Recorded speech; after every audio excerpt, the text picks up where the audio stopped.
Well, things have been going well since Monday. A little bit about myself. Again, I was born and raised here in Springfield, lifelong resident, and my earliest memory going back to when I knew I wanted to be a police officer is when I lived in the John Hay homes. I tell the story about how my mother took care of my grandmother, my great-grandmother, and whenever they had to go somewhere, we always give them a ride. And whenever they would see a police car, a black and white squad car, they always point at it, and they would say, "That's going to be you someday. That's going to be you someday." So I always grew up believing I was going to be a police officer. When I graduated high school, I come from a low-income family and I couldn't afford to go to college, so military was my option. I felt it was my best option, so I joined the United States Marine Corps and served 3 years active duty. Got out in January 1985, and I was very lucky. In April 1985, I started my law enforcement career with the Sangamon County Sheriff's Office. I worked in the corrections for 3 years, and 2 of those 3 years I worked as a part-time police officer in villages around Sangamon County. I worked at the village of Loami, Heliopolis, and Chatham. 1988, I was hired as a full-time police officer in the village of Chatham, and I worked there for 3.5 years as a midnight patrolman. In 1991, Sheriff Bill DeMarco hired me back at the Sangamon County Sheriff's Department as a merit deputy, and I worked there for the last 22.5 years, retiring May of last year with the intentions to run for sheriff. Worked in many divisions when I was at the Sheriff's Office. Again, starting out as a correctional officer, working my way back up the chain. I was a crime scene technician, a canine handler, and a crime prevention officer, eventually becoming in charge of our crime prevention division for 3 years. So I have a lot of experience within the Sheriff's Office. I was promoted twice by Sheriff Neil Williamson. He promoted me to the rank of sergeant and to the rank of lieutenant, which I am thankful for. And that's the highest I can go through the testing process without any type of political appointment.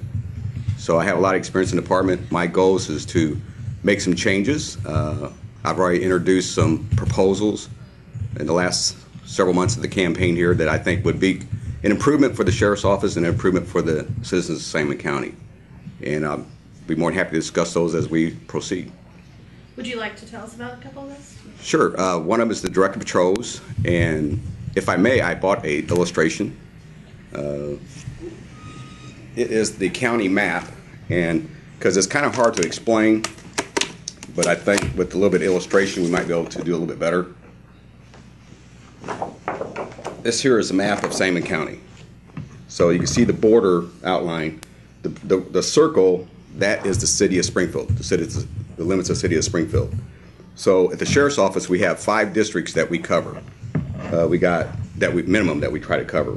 We got a North Town and South Town car for the inside the circle. That's for the unincorporated areas inside the city limits, or appears to be inside the city limits of Springfield, but is unincorporated. So these large areas is the county jurisdiction patrols. So what we do is we have 1 North Town, 1 South Town, an East County patrol, and a West County patrol, and then a backup car. So that's the minimum number you try to have.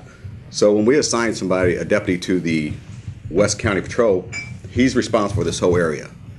And so my idea is, one of the things I always heard going out, and I continue to hear going out and talk to the farmers and municipalities and stuff like that out in the county, is they don't see a deputy often enough.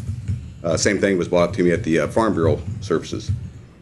So instead of saying, well, we have deputies out there, you're just not seeing them, I said, what can we do different? What can we do to think outside the box? So my idea is take this and break these sections down into a little bit further, so the supervisor can say, West County car, I want you in Zone A or Subdistrict 1, whatever the name may be, and so we know they're in a certain area for a certain period of time. So when the second shift supervisor comes in, he can say, okay, we saw where day shift had their car in this particular area, I want you West County car in this particular area. And we can keep track of all that. So at the end of a 30-day period, we can say, okay, have we covered every district that we want to cover, to make sure we have a deputy out there, and basically it's more accountability. And same thing for the East County jurisdiction, just break it down a little bit further. So that's my idea, and that's why I bought the map. Another idea that I've already proposed is the veterans hiring. I believe that somebody that has served active duty in the military, that has received an honorable discharge, should be able to test for employment with the Sangamon County Sheriff's Office, whether it be a deputy or a correctional officer, without the college requirements. I believe they get the skills needed, or that is applicable to law enforcement. They get those type of skills in the military. Teamwork, decision making, chain of command, all the stuff that we do in law enforcement, they learn there. I'm not saying that everybody that has served in the military deserves to be a police officer, but I also believe everybody that goes to college isn't necessarily going to make a good police officer either. There's other ways of learning that is outside the textbook outside the textbook and outside of a college environment. I believe life skills can be a part of that, and the military is a part of that. So I would work with the Merit Commission to change the hiring practices or the hiring requirements to allow veterans to apply without the college requirement. Another program I put out there is the Triad Program. Basically, it's directed towards seniors. It's to help them not only be victims of crime, but how not to be fearful of victims of being the victim of a crime.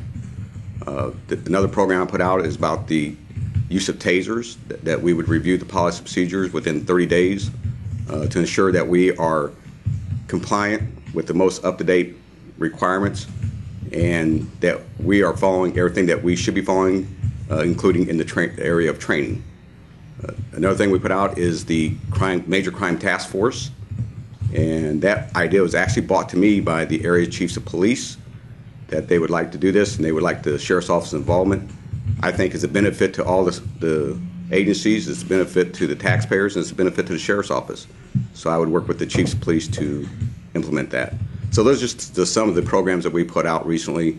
And then, in fact, I said Monday that we were going to put out a press release about the DUI position, and we'd done that day. It was also said then, too, that I didn't know what I was talking about because the LAP grant was expired and no longer available through IDOT, which is not true. It is available. I have documentation, and it's on the IDOT website where the LAP grant and the STEP grant is both available. And the difference is the LAP grant is more in line with what I would be using it for, and that's for more patrols on the weekends throughout the month. The STEP grant is set up for particular holidays and enforcement on those particular holidays. So the grants are still available. They're on the website of IDOT, Illinois Department of Transportation, if anybody would like to look that up. So what happens? Do people work overtime on those, or do you take somebody off an existing patrol to do that, or what?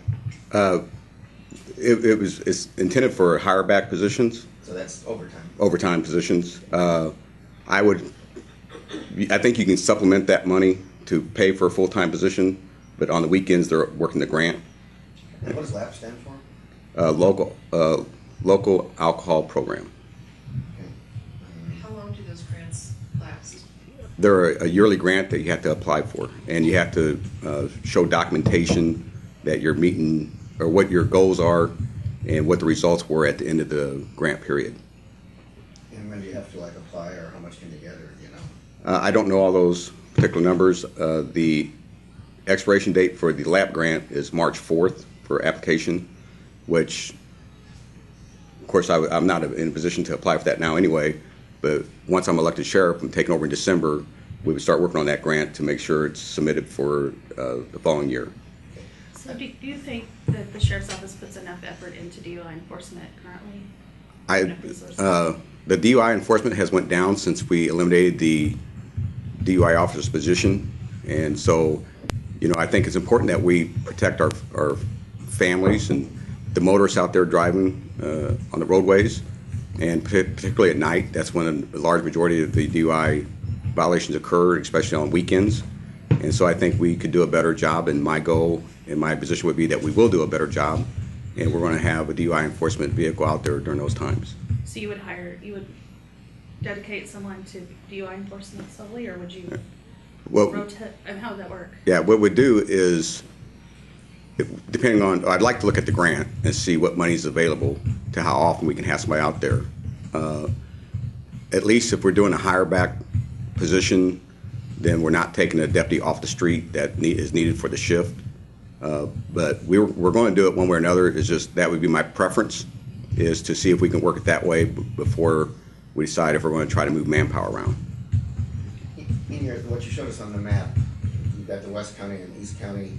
Are you saying that would be the same amount, the same manpower? So one would be assigned west and one east, but it's just that you would target sectors at different times? Right, and we would know, we'd be able to be accountable that we know we had somebody in that particular area at that particular time, and so we know we're moving the deputies around through the county. It also is good for the deputy, because if they don't necessarily get up in this part of the county often, then they'll have more exposure. Okay. I know that Undersheriff's response to this was they do use a directed system now where they will assign people where crime is happening or where statistics show they need to be. So you are different from that, or would not what you're saying take away from doing that? It would not take away from doing that. In fact, I think it would add to it. I know my opponent says that, well, 60-70% of the crime occurs in the unincorporated areas of the city limits. Well, we have deputies there, and we also have intergovernmental agreements with all agencies that we can use as backup when needed. But that still means 30-40% of the crimes being conducted out in the county. And so we need to make sure that we're out patrolling those areas as effectively as we can as well. And what this does, it just gives more accountability, that the supervisors, we can say we know we are covering every area of the county. And we have great deputies. We have great employees. But I think we all get in the habit is, I like being in this side of the county, so that's where I go. I'm familiar with it. You spend time up there. And so, like, if a day shift officer comes in and says, I'm going to patrol Sherman, Williamsville, Lanesville, and all that area today, then the second shift officer comes in and says, well, I'm going to go patrol Williamsville, Sherman, and area, not knowing that's where the day shift officer's been all day. I think that if we have some knowledge and some accountability that this is where they've been, we can say, no, we want you over in this side of the county. We want you up by Pawnee and in that general area. So just kind of moving them around, make sure we kind of have accountability that we know where they're at. So it's more regimented? And it could be for certain periods of time. It could be the supervisor, I'll leave that up to the discretion of the supervisor. Or if we know that there's a particular problem occurring in that area, that we get information to the detective bureau or other information. But it could be 2 hours, it could be 4 hours, it could be all day, whatever the supervisor feels appropriate to address the needs at that time. Is your goal to try and hit every sector in the county every day, throughout an entire day? It's not every day, but at least every couple of days or every week that we know we're getting them in certain areas and at certain times of day. Again, it's just more for accountability purpose for us, and to try to ensure that the residents out in the county know that we're doing the best job we can possibly do to make sure we have an officer out in that area. Couldn't it be argued that if you had the supervisor saying, well, just go to the northeast part of your sector, that, well, then the southeast is not getting patrolled that day? I mean, right. Isn't that a negative, that some parts, you're telling them not to be in part of their territory? Well, like I said, it doesn't have to be all day. It could be assigned for a couple hours so we know we're getting some coverage there, and then they're free to roam the rest of the district, unless we're trying to target a problem. What are the 3 top crimes in the county? Burglary, thefts, and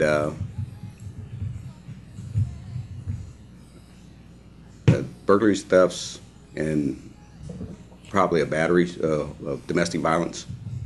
And do they occur at random, or do they occur in predictable parts of your territory? Most crimes are crimes of opportunity, so it's not necessarily a pattern. Domestic violence, you just don't know, and so you can't establish a pattern on those type of things. Now, burglaries and thefts, if it's occurring regularly and you can start developing a pattern, then that's what the direct patrols would help with as well. What are the responsibilities of a lieutenant? For example, how many people do you manage? What kind of management responsibilities do you have? What does it encompass? Sure. As a lieutenant, I was a shift commander, so I had myself, 2 sergeants, is the way it's normally set up, and anywhere from 10 to 13 deputies. And so our job is to, assign the patrol areas for the day, to manage the schedule, to handle complaints from the citizens, to ensuring that the deputies have the tools and what they need to accomplish their jobs, and to motivate them and mentor them, and to basically run the day-to-day operations. We deal with personnel issues on a daily basis. You try to resolve those issues at the lowest rank as possible. So if the sergeant was able to handle it, it would come to the lieutenant. And if I wasn't able to handle it, then we would forward on to administration. So, but majority of the time we were able to handle it at a shift level unless it was serious enough that we had to send on to the administration. And did you have a budget you had to adhere to, for example, for overtime, that sort of thing, or was that left to a higher level? That was to a higher level. I do have a lot of budget experience. Can you describe that? Sure. I've been involved with budgets since 1999.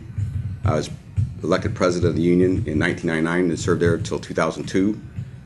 Also, in 1999, we bought the Fraternal Order of Police Lake Lodge, which we had it set up that the executive board was also the executive board of the Lake Lodge. So the executive board of the union was the executive board of the Lake Lodge. And so I was president of that, and we had to develop a budget, and it was a business budget because it ran like a business. So I did that. And then on the board of directors for the Red Cross, I was on that board for 9 years that we reviewed budgets monthly. And when I was director or chairman of the board of the Red Cross, the budget was, I believe, about $1.5 million that we had to manage. I served 2 terms as president of Habitat for Humanity, where also, again, we dealt with the budget on a daily basis, ensuring that we were getting the donations in that we needed, and then watching our expenditures. Served 8 years as the Toys for Tots coordinator, which there is a budget there. The budget was over $200,000 that we would raise and spend on toys. And then I've been a township trustee for Fancy Creek Township for 8 years, where we deal with an annual budget. So I have years and years of budget experience. And so I guess the comment that was said I made about on the radio that the budget wasn't a big deal, my point is I'm not intimidated by the budget. I've worked with budgets, I know budgets, I know how to operate a budget, and I don't know if you know or not, but the county board has a comptroller assigned to the sheriff's office just for the budget. That they work on the budget daily. So, I'd be working with the comptroller to ensure that we're staying within budget. So, in fact, I have more budget experience, management experience than the sheriff had when he came to take over the sheriff's office. What is the largest budget in any of those that you've had to deal with, and have you ever been faced with a situation where you've had to make cuts, and what types of cuts were there, and how did it affect things overall? The largest budget is the $1.5 million, and we have had budget issues. When the economy went down, the budget, our agency struggled for money, and we had to make some adjustments. Which agency is that? Whether it be the Red Cross or The Habitat. 1.5 million. Both of them actually.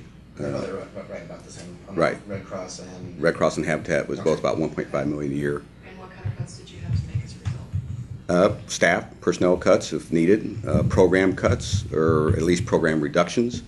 But we had a chief executive officer that we worked with that made a lot of those recommendations that we, as the board, would have to approve and work with. And as the chairman of the board and the president of the board, I was in constant communication with the executive director to try to keep it as minimal as possible. But yet we had to, when you're working with a budget with a non-for-profit, you don't get to go somewhere else and ask them for more money. You have to stay within your budget or stay as close as you can. Otherwise, you have to go to the bank and get a loan.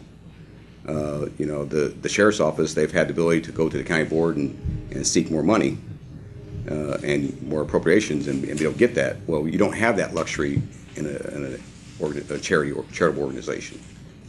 What about, I know Sheriff Williamson has tried for that quarter-cent sales tax. Do you think there is adequate funding? Because as a former union president, people like raises, and how do you handle that, or do you cut staff again? First of all, I do not support the sales tax increase, and I have not. And my opponent had. Well, at least in the June article of the Illinois Times, he said that he was not opposed to it, but it should be on a ballot for the taxpayers to decide. And we believe everything in the Illinois Times. Anyway. I got a copy of it. Of course we believe you. I know. But, the fact is, I think we have to live within our budget, just like we expect families to live within their budgets. I hope we're past the bad parts of and I hope the economy improves. But the fact is we need to live within our budget, and that would be my responsibility, and I would make sure that we would. Do you feel like the Sheriff's Department is funded adequately? Well, we're like every other division or department of the Sangamon County government. We could always use more money. We're down 20% in personnel, which has not affected the number of deputies in the patrol division, but it has affected our ability to be involved with having a crime prevention unit and the task force units that we had to be involved in those type of programs. But of course, I'd like to have more money. But the fact is we have to live within the budget that's given to us. I believe I can work effectively with the county board and try to ensure that our budget, increases when the funding's available.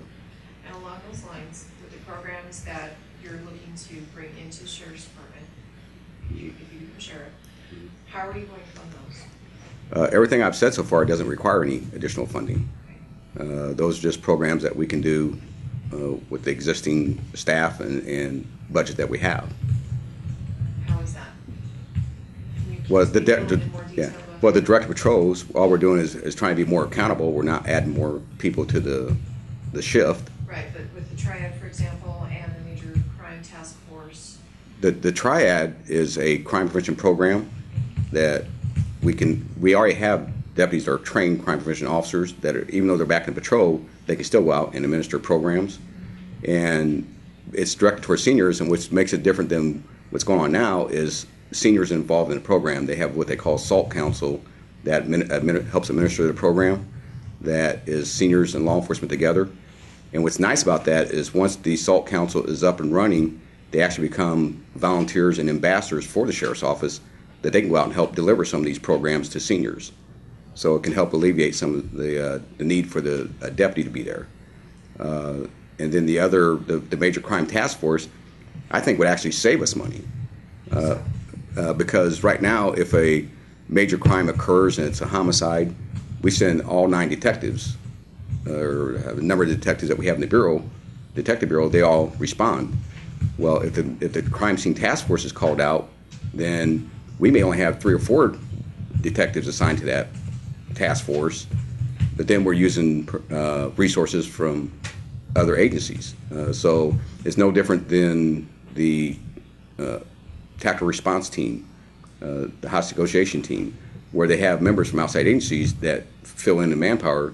And it also is beneficial to the agencies because their officers get more training than they would normally get, in their own village. Would a So, major crime task force be communities in Sangamon County? Yes. I mean, would it be the police officers from communities in the county? yes, and Do they have trained detectives? well, what it would be? They have not necessarily trained detectives, but they do have. Well, a lot of them do have some trained detectives that they send to training. They also have crime scene technicians that they spend a lot of money to get them certified in crime scene processing, and that's why this is a benefit to them. That's why they're interested in it, is because they spend a lot of money sending these officers training, but yet they don't get to use the skills a lot. And so it's one of those adages: if you don't use it, you lose it. Where they feel the more the exposure they have, the more they're able to use their skills, the better off they are if something just minor occurs in their village to process a scene. You talked about bringing back crime prevention. Yes. Unit, though, but and that would be an added cost, correct? Well, when the money is available, then we would add a crime prevention officer or reassign a crime prevention officer back to the crime prevention division. The Citizens Efficiency Commission recently had a series of recommendations dealing with countywide law enforcement, and they assert that $60 million is spent on various law enforcement agencies in the county in a given year. You're aware of the multiplicity of police forces that we have. Do you have any vision for how we could make that $60 million more efficient and effective use of taxpayer resources? Sure, and I think the crime scene task force fits into that. It's bringing resources together to kind of not put all the burden on one agency, and so I think it fits that. Do I ever envision a Metro Police? No, I don't. Local villages, local residents like their police department. They like having that personal officer to patrol their area, respond to their calls for assistance. And so I don't ever see Metro policing, but I think we can do a better job working together. Well, we already do it with the hostage negotiation team and the tactical response team. And I think the crime scene task force fits right into the recommendations of the CEC. There is only one woman in the command staff at the sheriff's office. Right. What would you do to, I mean, do you see that as a problem or an issue for the office, and how would you work on that? Well, the administration, there's only the undersheriff and then 2 captains. That's what we would consider the upper administration. So right now those positions are filled. If somebody's qualified and there's opening, I would base them on their merits and not necessarily take into consideration their gender. If they can do the job and they can achieve the goals of the department and we have the same vision, then they would have just as much opportunity to have the job as anybody else. Is there a need to work more women into the force, though, to bring them up into the command staff? Well, I think we always should be looking for diversity, whether it's gender or racial or something like that. You know, we should always try to do the best job we can do.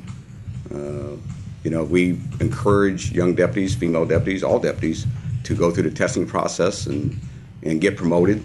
But in an agency our size, you know, promotions don't come along every day. So, again, I would not hold anything against them. They would have equal rights, equal opportunity, not based on gender, but based on ability and ability to be able to do the job. As far as overall recruiting, however, would there be any additional attention paid to trying to just get women and minorities into the force to begin with? And if so, what would that be? Well, I think the veterans, the change in the hiring requirements for veterans would help in recruitment of minorities and other genders.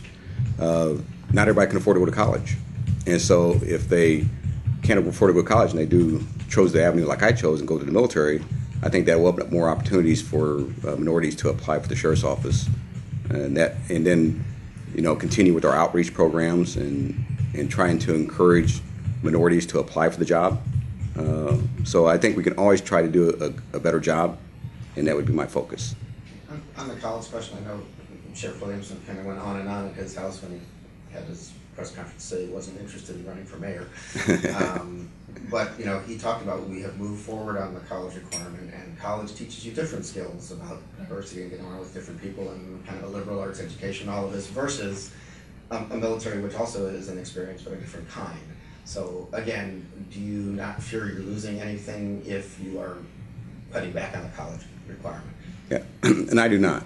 You know, a lot of the skills they learn in the military are very applicable to law enforcement, and there's life experiences can give you an education that doesn't necessarily have to come out of a textbook. And I believe that the experiences they get throughout the military is beneficial. And if they've been in 4, 6, 8 years, they've usually have been promoted by that time, so they have some leadership skills, they've had subordinates underneath them, and so they understand the structure. And the sheriff's office will be the only agency that would do this. The state police already do it. If somebody applies for the state police that is a veteran, has honorable discharge, that has a combat ribbon from, I think, all the way back from 1991, the college requirement is already waived. So I don't think it hurts our professional or standards of the department.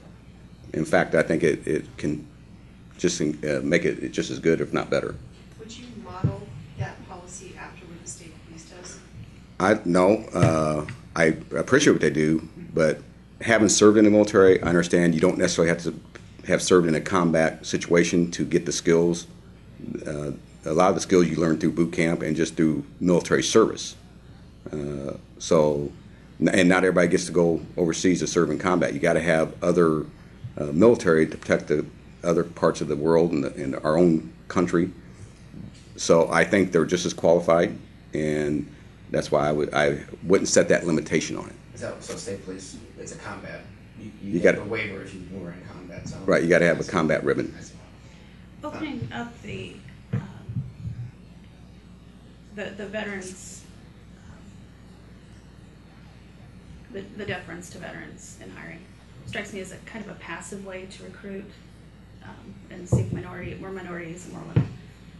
Is there a more aggressive way that you would be working on that? Do you have a plan to go and talk to people or get out there and represent the sheriff's office and attract people? Sure, absolutely. I'll be an advocate for recruiting. I personally know the president of NAACP. I know a lot of people in the Frontiers International organization. I know a lot of the ministers in the Ministerial Alliance organization. Having worked with Toys for Tots for 8 years, I have a lot of contacts in the all areas of the county. So yes, I would be an advocate, and I would be actively helping recruit those to seek the position with the sheriff's office. When you're talking to the people in Frontiers and with NAACP, what is the feedback you're getting on the perception in the African American community on the sheriff's office, and what would you do to change that? I haven't got any negative response. Whenever I'm speaking in front of those groups, they're always appreciative and very cordial, and they like the fact that we can have a good working relationship and that we'll be working together. And so I would just continue that. Do you have any philosophy of discipline? Because I guess as sheriff, you are in charge of keeping everybody in line. Right.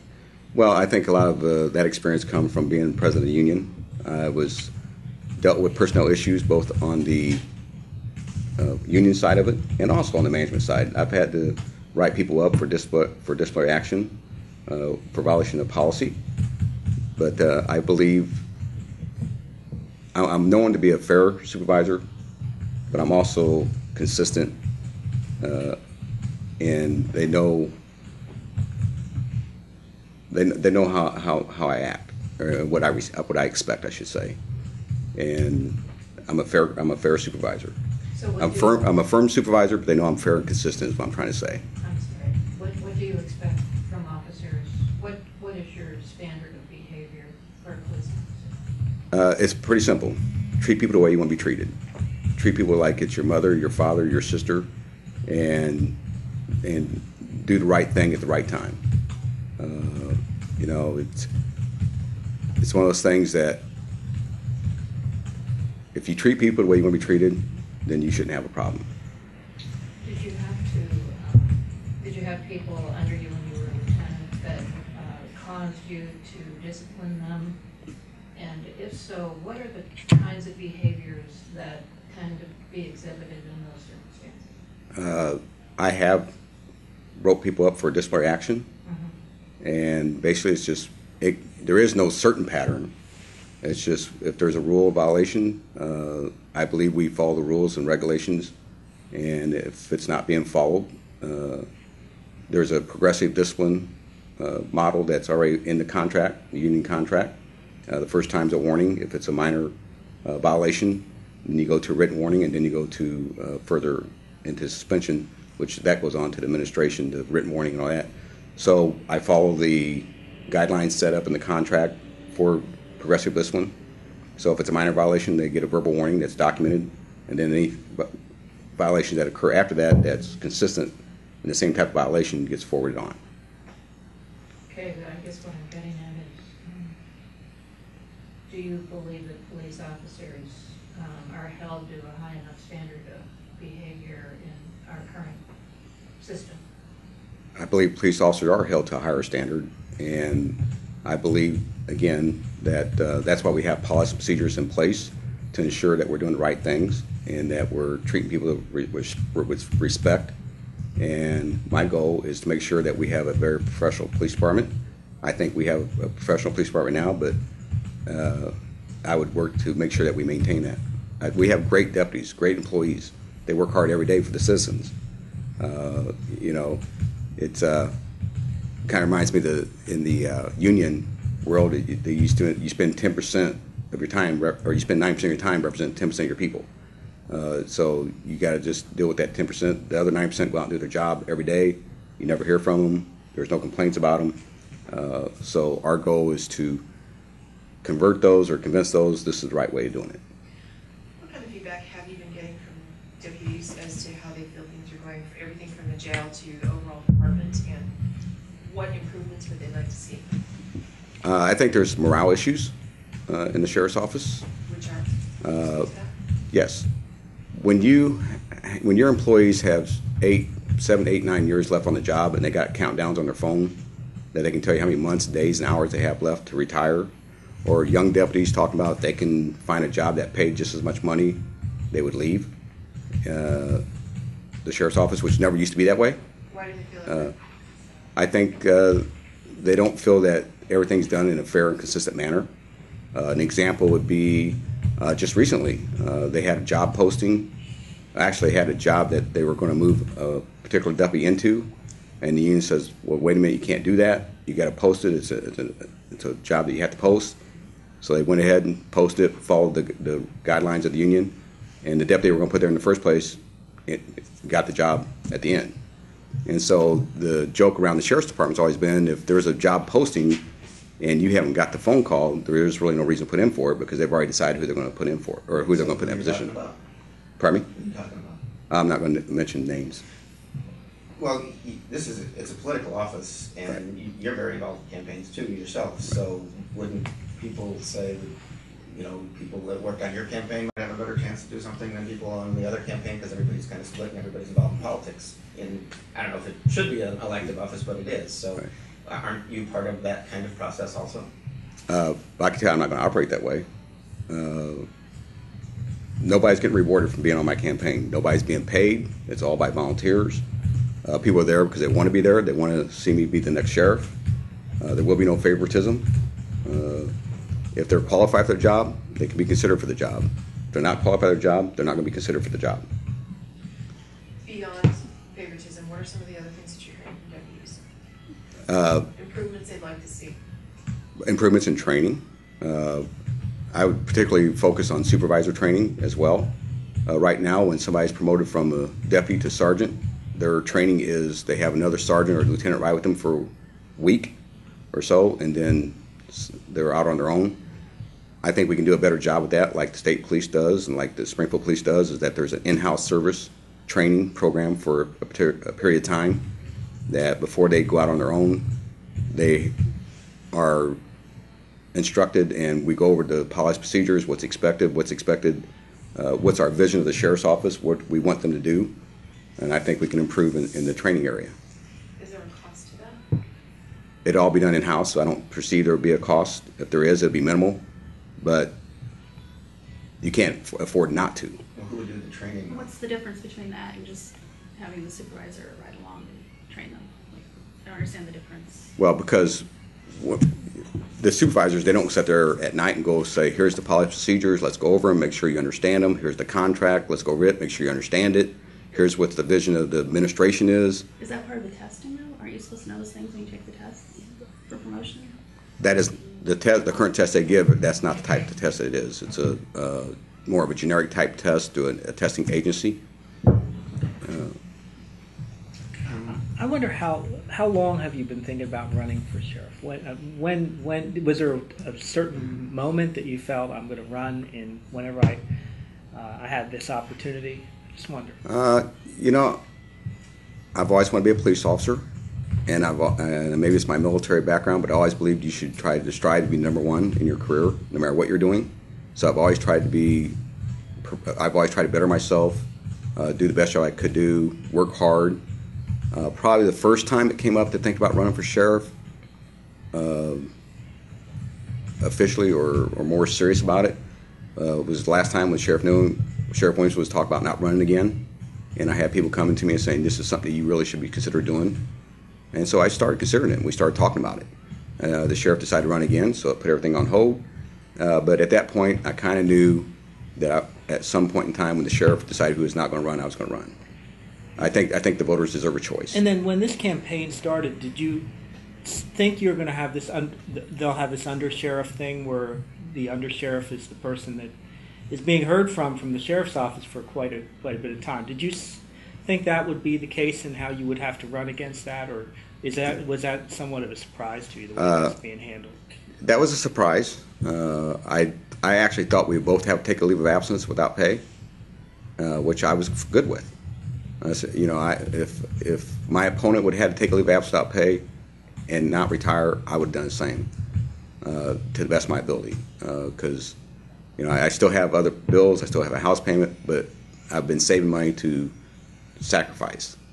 So I did not know that he was going. They were going to change his title to undersheriff as a political move to allow him to continue to work in the department and run.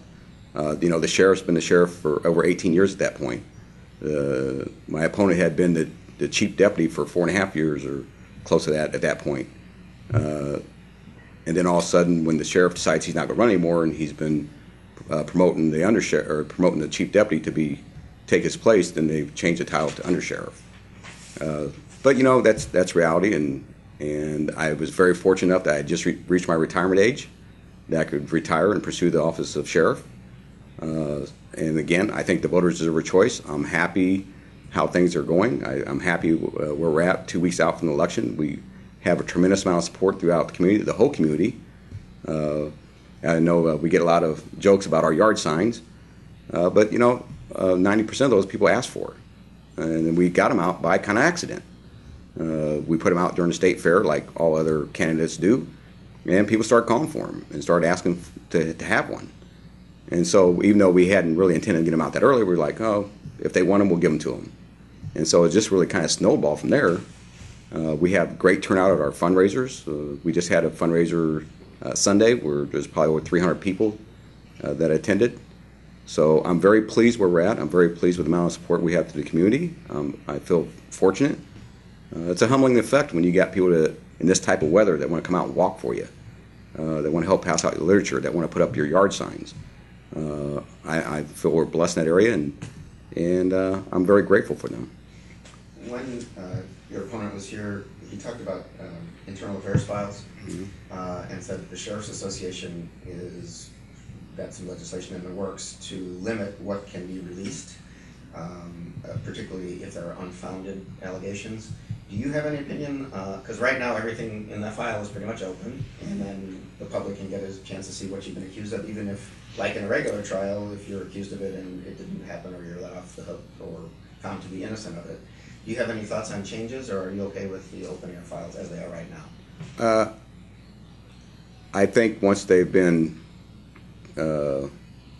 deemed to be valid and there's been a closure, then yes, I think that's perfectly fine. The problem with all files is anybody can make a complaint about anything, and if it's not substantiated, you're putting a lot of information out there that could be damning to the officer without any type of substance. And I think that can be a hazard, because again, you can get a complaint and it was unfounded. We've gotten complaints where the officer wasn't even on duty. So you're pretty much, it sounds like I know you weren't here when he talked about this, but it sounds like you're agreeing that if it's not founded, it should not be made public? Yes. Could we talk a minute about the jail? Sure. It's where the highest number of people work, as I recall your staffing pattern, and it's full of people. What do you see as the problems of the jail, and how would you seek to fix them? Yeah. I think one of the biggest problems is the staffing level. The administration continually goes over every year by thousands of dollars in the overtime budget because there's not enough staff working. And the jail has a minimum amount of manning that is required by Department of Corrections, that they have to have a certain number of officers. So if somebody calls in sick, somebody's held over. There's been days when out of 12 officers, 11 of them are on a what we call a hire back situation where they're getting paid overtime. So the staffing is down, and I think we should be able to work better with the county board to improve that. And when you have low staffing like that, it not only does it hurt the overtime budget, but it's the fatigue of the officers. It's the, your abuse of sick time starts going up because people can't get days off, so they call in sick. It leads to whole other issues. A large majority of the lawsuits is coming out of the jail, and I'm not saying there's any about that they're valid, because I know, I haven't been working in corrections and working in jail for 3 years. I know inmates file lawsuits that are frivolous, but some of these lawsuits are costing us millions and millions of dollars. And all I'm saying is we need to take a look at what are we doing different?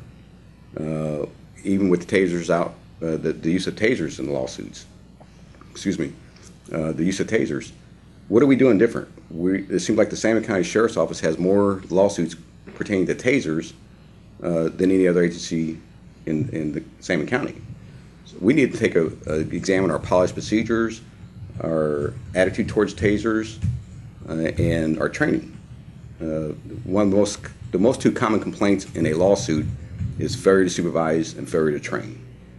And I think when you have your number 2 person in command of the department allowing another subordinate deputy to tase them outside of training in a squad room setting sets a very poor example of the respect and use of a taser. It is a weapon. It's a less than lethal weapon, but it's still a weapon, and it should be treated with respect. What is the minimum staffing level that is supposed to be maintained at the jail, and in an ideal world, what would you see it actually be at? Quite honestly, I don't know those numbers. I will work on that and find out what the exact minimum staffing is. But I do know that it's requiring a lot of overtime to maintain that staffing. Do you have an idea, percentage-wise, what you'd like to see it up to? Maybe not an exact number of staffing, but a percentage? Well, what I'd like to do is look at the requirements from Department of Corrections and see where our number of staffing is now.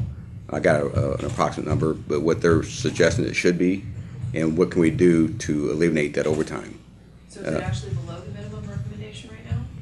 No, I think the overall staffing, no. It's above the minimum, but the problem is it's not far enough above the minimum that we're not able to cover all the shifts without some overtime. If somebody takes a day off, somebody calls in sick, we need to have more staffing, which I understand is going to cost more money, but we're spending the money in overtime. So do you think it would end up costing, to get more staff, it seems like even if you're cutting back on some overtime, it will cost more. Will it cost more, and if so, where do you get the money, or do you think you can just hire more staff and do less overtime and make it a wash? Well, I think we can work together, and I think that's something we can work with the county board with and say, you know what, if we hire more officers, I know they were down at least 9 of what they wanted. And so if we can hire those, that will alleviate overtime. And when you allow the overtime, then you're alleviating your abuse of sick time, your fatigue, and everything else that goes along with correctional officers being forced to stay over. I understand you're taking out one basket, putting in another, but yet there's other things that go along with the overtime. Again, with the sick time, all that. If correctional officers can't get a day off, they call in sick. Well, then now we're forced to hire somebody, make somebody either stay over or call them in for a hire back. Are we still taking federal prisoners there, or prisoners from other counties? We are. I don't know the number that we have right now. I know there was a change in policy recently, but I can't remember exactly what it was. Are we cut back on that because of staffing, or is that a good idea to do more? Well, I think what happened is when the jail started having the overcrowding issue, they cut back on. You actually make money by housing federal inmates because they pay you more per day than it costs you to take care of them because you're there anyway. But the staffing or the jail population has been down at least for the last 6 months. 5 or 6 months I've been going to the jail committee meetings. They've been maintaining right at what the maximum is or below or close to it. So that is an area that we can see if we can make more money in and try to bring in more revenue to the sheriff's office. If you make it through the primary and through the general and become sheriff, will there still be a place for your opponent in the sheriff's office, or how will you handle that? I have not thought about any type of positions or what positions they're going to be in. To me, that's putting the cart before the horse. I'll have from March 19th up till December 1st to decide who's going to do what, when, and where. So I have not thought about any. The only position to be quite frankly, I've talked to anybody about is Director Walton of the Records Division. He had been talking about leaving when Sheriff Williamson retired, and I asked him if he would stick around long enough that we can find a replacement that he can train. And what did he say? He said yes. He said he told my opponent the same thing. We hit our 45 minutes a little bit ago. So is there anything else that you would like to tell us about or that we didn't touch on already? You know, I just think that the LAP grant is available. That was saying that it was not available. I know we talked about the Point of Law program. I created the Point of Law program. The sheriff says I did not. That he got that idea at a conference, sheriff's conference, about back and assigned it to me. I have documentation for that. So I have documentation to back up what I say. I really try not to put any facts or figures out there that I cannot back up in writing. As a candidate, I get all kinds of information. This is going on, that's going on. They're getting ready to do this.